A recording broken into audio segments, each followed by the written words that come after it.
Destigmatized Mental Health Podcast, Season 5, Episode 1. I am here with Morgan. Morgan, welcome to the podcast. Thank you for having me. I'm so excited. Congratulations on, first and foremost, your successes, everything that you've done up to this point. You're an ABA graduate student. You are the founder of She Shapes Behavior. You're killing it as a special ed teacher. I've seen your content. So congratulations. Thank you so much. Before we get started, how could people connect with you? How could people find your content? Yeah, they can connect with me through Instagram and TikTok at She Shapes Behavior. I also have a website as well, sheshapesbehavior.com, where they can find out more about me and my resources as well. Great resources for anyone that is interested in learning more about what ABA therapy is, as well as just how she engages in life. So I highly encourage everyone to go ahead and just give a like, follow on her content. You're awesome. You're great. The first question that I have for you, and it's just a question I like to ask all my guests, is who is Morgan? What shaped Morgan to become the version that she is today? Yeah, I think growing up with an uncle with cerebral palsy, lissencephaly, and epilepsy really kind of changed my mindset towards, the special needs community. And I kind of grew up around a lot of people that were very accepting of it. So once I kind of got out into the world, grew up a little bit, realizing that it wasn't this way for all people and they didn't have that type of connection with people with disabilities, I really wanted to advocate more as someone who has that knowledge. Tell us a little bit more about your uncle and kind of growing up with someone with disabilities. Yeah, so I think just being around my parents, my grandfather, people that were really accepting of him and the things that he had going on was really positive for me, and it allowed me to kind of see more of the dignity aspect as well. He loved school buses. He actually just passed in November, but just kind of, I think, being around him when I was younger, I always knew I wanted to be a teacher because I loved teaching him his letters and his numbers and things like that, and kind of realized that it was like the little things and those like small successes that were actually really big milestones for him. Your uncle always had some sort of, was it a developmental disability? Was it an intellectual disability? Was it both? A little bit of both. He was in a wheelchair as well. His communication was pretty limited, but he would sign a lot as well. So I did learn a little bit of sign growing up too, which ended up being really helpful now as a teacher.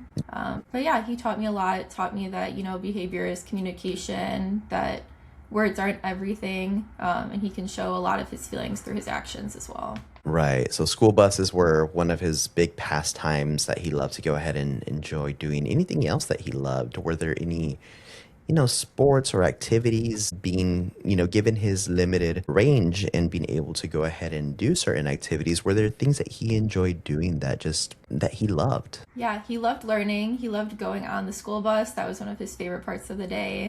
He loved the Muppets. Oh, the Muppets. Yes. Awesome. The older version, or is it now with the Jason Segel? Did he enjoy that one as well? He loves the older version. I watched all the movies with him when I was younger. That was his thing. And he loved just sitting outside and watching the cars go by and pointing out the different colors. So it's really the little things for him.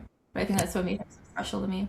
I love that. How do those early personal experiences lead you towards that specific world of special education and now being a applied behavioral analysis grad student? I think kind of like I said, that like early communication piece and kind of, working with him and having like those visuals and things he would point to or maybe sign for to show how he communicated.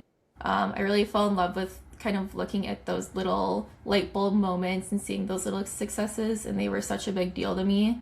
So I thought that would be kind of the perfect career to go into, where I could be around that every day and teach other kids how to learn too.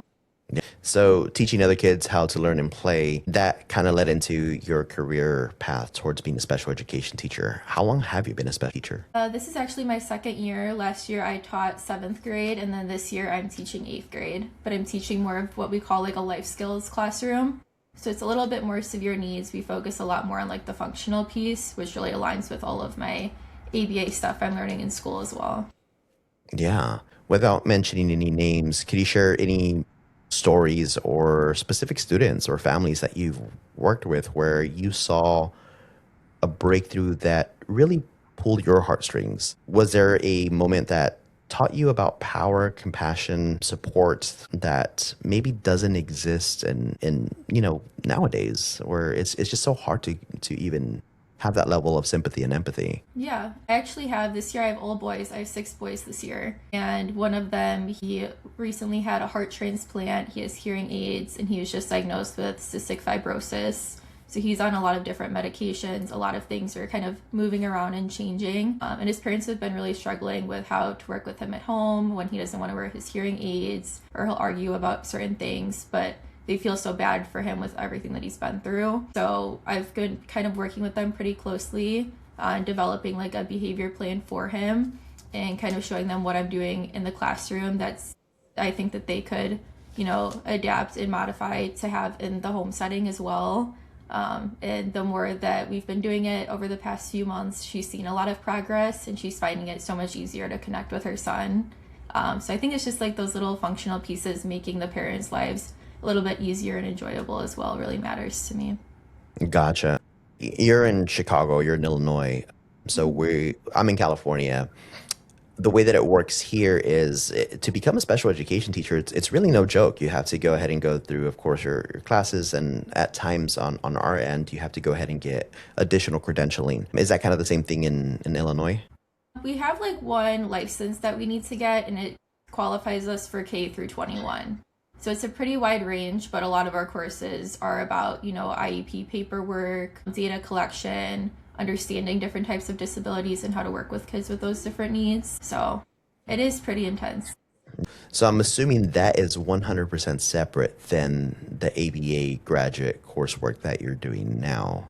I'm assuming that you started the pathway towards becoming a special education teacher, and then all of a sudden there was a decision that was made on your end to go ahead and get into ABA therapy. Was there a turning point story that made you want to kind of get into that? I mean, it's not necessarily a career change. You're doing this really cool thing where you're creating a bridge between the two. So was there this turning point case that just got you to be like, you know what, I could go ahead and do more? No, I really wish there was one set thing. Actually, over the summers when I was in undergrad getting my degree in special education, I worked at an autism clinic as a behavior technician. And I think just working with the kids in that way and helping them learn through play, modeling different things, really helped me understand that I wanted to do a little bit more of the functional piece and not so much the academic. While I love academics, I think it's really important to be able to show kids with special needs that they can, modify their environment and make it a little bit easier and approachable for them. I think with ABA too, we talk a lot about parent training and how to support parents, kind of bridge the gap between the clinic and home. So I think being able to work with parents in that way is really different than what I have in the special education setting right now. I feel there's a lot of stigma surrounding behavioral issues. I know that even when I was in middle school, there was kind of this like bullying stigma that kind of surrounded special education students. As horrible as that sounds, that kind of was what it was back in the 90s for us. And I'm sure even way before that, previous generations, when it comes down to Gen X, our millennial generation, or Gen Ys, I'm sure that existed. I know that Gen Z is a little bit better and they're a little bit more empathetic when it comes down to that, but I'm sure that stigma still exists. How do you help parents and teachers shift their mindsets from seeing them as a problem child, as our earlier generation saw it, to students that have unmet needs? That's a great question. I hear that question a lot, and I think what I mostly tell parents is that when they think that their child is quote unquote not bad, but they're, struggling a little bit more, or they have a more difficult time communicating, I like to tell them that behavior really is communication. And, if a child is acting out or having a tantrum, we kind of have to look at those different functions of behavior. So we talk about if they're wanting something tangible, if they're wanting an object, if they're, wanting access to something, different things like that. So taking more like data to really understand the behavior, and then we can kind of approach it in a new way. Love that. For those that may not know what ABA is, and from your viewpoint, what is ABA and what is your perspective as to why it should be destigmatized if there actually is a stigma associated around it? There definitely is a stigma around ABA, and I think a lot of it comes from the earlier years of ABA. But when I think about applied behavior analysis, I think more about understanding behavior and then knowing how to apply and kind of change those behaviors. to kind of what we're desiring or what we're looking for. So I think there definitely is a stigma, as ABA used to focus a lot more on like the compliance aspect. But as ABA has evolved, like any other science, I think we're seeing more assent-based. We're wanting to look more at the family as a whole. We're wanting to look more at cultural aspects as well, which I think is really huge. So I think there has been a lot of change, which is great.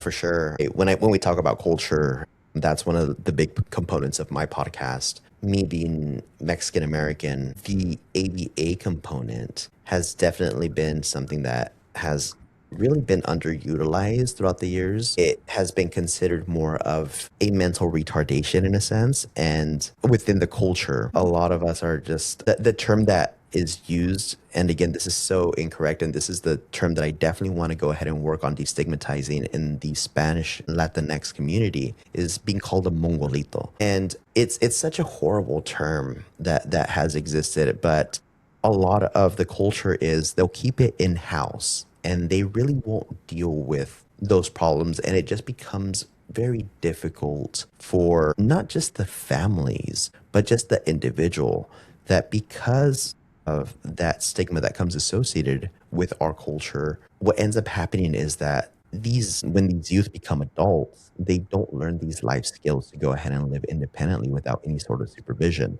And then what ends up happening is that their parents end up passing away, and this quote unquote troubled kid, this adult that has these unmet needs, and he or she ends up getting passed on to the next generation within the family. What would you say to all of that? What would you tell these families? Because I know parents want to like protect their kids and they want to keep them safe, and it's a lot easier to just do everything for them, right? In the grand scheme of things, it goes a lot quicker. It can be easier for parents. But I think kind of like you said, they're kind of almost underserving in a way by not providing them those resources early on to navigate their environment once, they've passed. So I know in my classroom, a lot of what we focus on in life skills is showing them those different things. So we'll go around and we'll help the custodians clean in the morning. We do Oh, job of nice. the week every week. So I find, different jobs that I know that they'll be able to do possibly. We fill out, what kind of skills that they would need, kind of what things they would prefer from that job. And then we kind of do a vote on it. And we decide, oh, we like this job, we don't like this job. And they kind of give reasoning as to why. And even if they don't like that job of the week, it kind of helps them navigate and see what other things they might be interested in. So I like to give them opportunities and access to those types of things. Awesome. You have such a unique perspective bridging the gap between the classroom teaching and ABA research. What do you think is the biggest thing traditional education misses about behavioral science and vice versa? Good question. I think when I think about basic classroom teaching, when I was a kid, there was a lot more lecturing and just listening, whereas in my classroom, we do a lot more exploring and hands-on things. And I think that kind of has made a difference in my classroom. I know when I would go and I would observe other teachers as a student teacher, I kind of looked and I kind of picked and chose kind of what things I liked and what I didn't like. And one of the things I've learned is that when I allow them to explore first, the conversations really go further. So I think having that in my classroom has really helped. And is there a specific, I guess I kind of call it like this aha moment where, or, maybe it was a lesson that failed or some sort of clinical observation that you recognize that changed the trajectory of your profession, that ultimately made you realize that you needed to bridge the gap between your research and real life practice? Because I think that there is a major difference between academia and the real world. Mm-hmm. For sure. I think that's a hard question.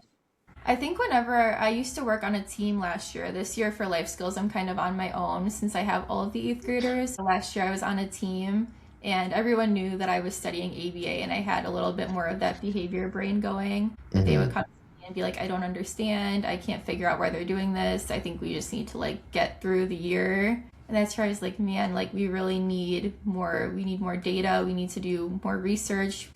Just letting this kid go on through the school year really isn't going to benefit him or make a difference.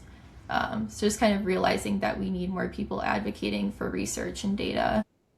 Kind of my It makes perspective. sense. Yeah, and I think that that also kind of becomes very difficult, right? Because I think when you're in academia and you are doing that research, you are obtaining that data, there are areas where ultimately they're just gaps in just what the research does and says. I think that the research will go ahead and obtain specific information that may not necessarily apply in the real world. Do you feel like that there's some truth in that?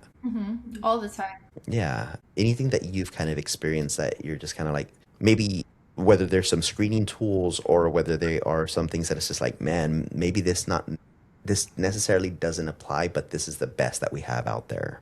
We have a couple assessments we use. For my student that's hard of hearing, we have what they call like a life assessment. And it'll kind of, it's from like the hearing itinerant for our school since my student's up for reeval this year. And it'll have us like fill out all of these different categories and talk about like, oh, do we think he can hear this? Can he hear when you do this? And then we have small group instruction, large group instruction. And it's kind of hard for me to answer because I'm not him and I can only Right. go off what I can really observe. So I always like to make sure that information's accurate. And I try to, reach out to the student and ask him as well. But there's always going to be a little bit of gray area, I feel. Yeah, for sure. There's definitely some limitations when it comes down to any screening tool or any assessment tool that is out there.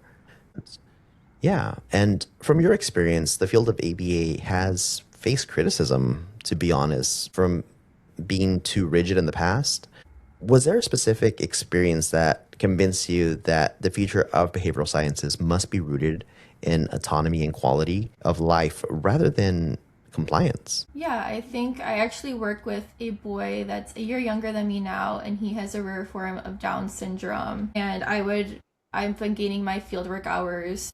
To become a BCBA, you need 2,000 fieldwork hours. So once I started grad school, I knew I kind of just wanted to hit the ground running, starting to collect those hours. And so I would work with him and my supervisor, and I would record videos and things. And some of those would involve like parent interviews. And one of the parents' biggest complaints was that they had ABA before, but they had focused more on just like sorting shapes and sorting colors. Yet, he wasn't able to toilet himself, or instead of sitting at the table to eat, he was sitting on the ground and eating. They weren't working on feeding. So I think it just kind of showed me that we need to work on more of those actual functional skills that those individuals are going to use every day, instead of just the sorting shapes and the sorting colors, because we want to teach Right. them how to navigate their environment. Yeah, so those are a lot of the activities of daily living or the ADLs Hmm. that are impacted. So it sounds like that particular caregiver and was able to go ahead and advocate for that individual that you're working with, Hmm. and be able to go ahead and say like that's cool and all, but it's just not extremely practical. Hmm. Yeah, these parents are so ready to learn and they really want to help and they want to be able to have their kiddos do things independently. So I like to give them kind of some of those skills as I'm learning them myself. Yeah, and how is this individual doing currently? He's doing well. We've been working a lot on feeding. There was a little period of time that I wasn't really able to see him because grad school picked up so much, but it's really cool to see him. I made him visuals at the beginning of the year. I've been working with him for 2 years now, and I made him some visuals because he would, cry and scream and he would get really upset when he couldn't get out what he needed. But his communication device had been completely cleared and they didn't know how to get any of it back. I was like, well, let me talk with, mom, see what I can, put together, just get like the major things that, his feelings, numbers, things he likes, when he needs to be changed, things like that. So I made just a simple laminated little book that he can flip through and point. And there's been a huge decrease in tantrums. So I think putting together things like visuals, the feeding has been getting a lot better. Now he takes just bites of food instead of taking them all at once. He'll sit at the table with me. He'll help, wipe his hands. I don't do it for him anymore. So they seem like little things, but they are really huge at the end of the day. They are huge, especially for what it could be for the family. And I think that there's also like this stigma that kind of associated with the next question that I want to ask you specifically about him. I know that I have had individuals that have created labels and stigmas, especially when it comes down to their memory. So Mhm. I'm curious, if you mentioned that you haven't seen him in a while because of grad school and your busy schedule with everything that you have going on with She Shapes Behavior. being a teacher. I'm curious, how is his memory when he sees you? Does he miss you? Does he show that he misses you? Oh my goodness, yes. So I actually started seeing him a little bit more over Christmas break. Once Christmas break started, I kind of got a little bit more of my time back. And he also came to my uncle's wake as well, which was a really huge thing. And he isn't one that really walks much, but he came walking in and his face just lit up when he saw me. He has different signs he'll do for me. So he'll kind of like rub his cheek because I'm always smiling. And he actually calls me Therapy. He doesn't call me Morgan. So we do have a very close bond. It's really special to me.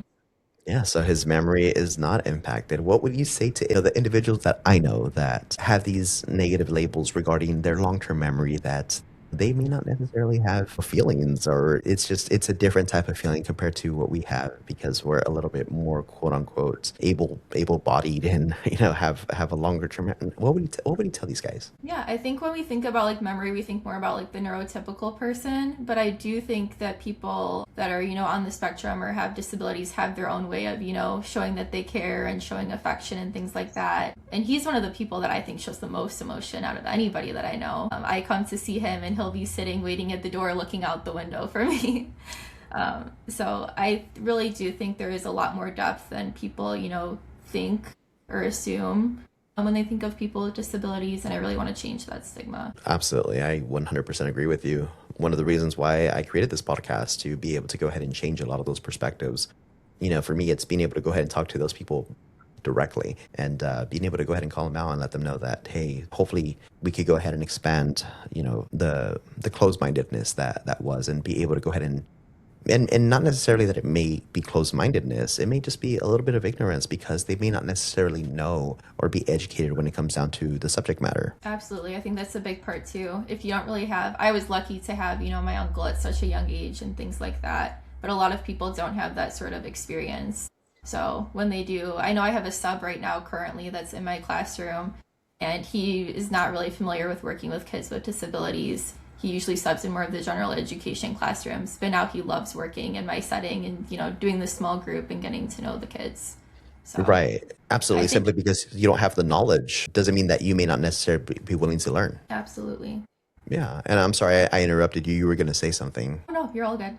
All right. Awesome. So you working closely with the caregivers, is there a common weight or stigma you see parents carrying that you wish maybe that you could just lift off their shoulders immediately? Absolutely. I think the main thing that comes to mind is I wish I could just lift off like all the expectation that they think that they need to know everything right away. Because even as someone who, has gotten their degree in special education, is getting their master's, I still don't know everything, and I don't think I ever will know everything. So I wish I could just kind of take that expectation off of them and tell them that it's okay to take, one step at a time. Yeah, for sure. You mentioned that dignity is a huge part of what shapes you, and that came from your uncle. Is Mhm. that ultimately what created She Shapes Behavior?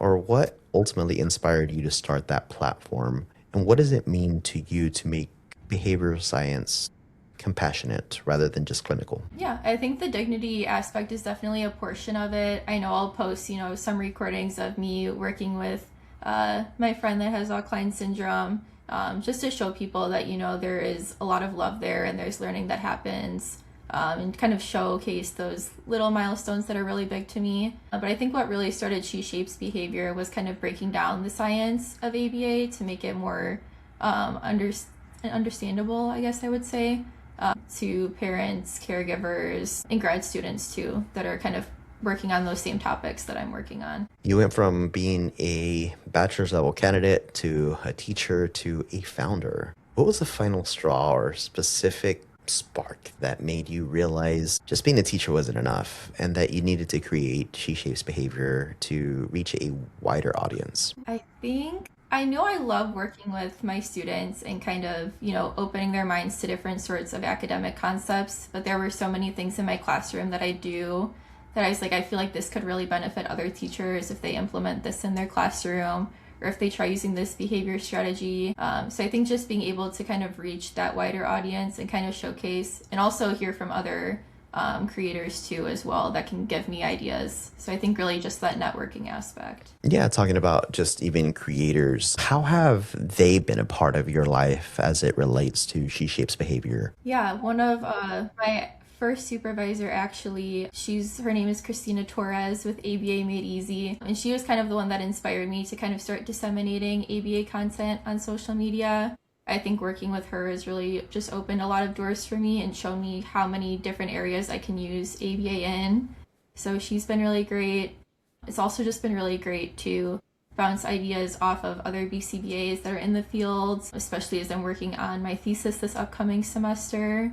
And then really just networking with, social workers like yourself, speech pathologists, kind of seeing those different perspectives as well to support my students better. Yeah, for sure. You'll get the person and environment perspective from your social workers. You'll get more of a clinical lens from social workers as well as clinical counselors, and being able to go ahead and have your knowledge and expertise as well as being able to have content creators. It kind of creates a new world for you. And have you always been passionate when it comes down to social media, or is that something that you've kind of like forced yourself to do? I know for myself, I'm not a person that likes to be the center of attention. I know that this is something that I have to do to ensure that I'm able to go ahead and kind of get the word around. For me, I just can't wait to go ahead and pass off this microphone to someone else and allow them to be the center of attention. What about yourself? Do you love social media? Do you enjoy that part of, your... That is so funny because I actually feel the same way. I hate having attention on me. I hate talking. I've always been like very anxious about public speaking. And now I'm doing, educational presentations, being featured on podcasts. So it's definitely out of my comfort zone, but I think kind of like you said, there's so much more value in speaking out and advocating, breaking those stigmas. So I think in my mind, it's just really worth it. I agree. That's honestly the only reason why I do this.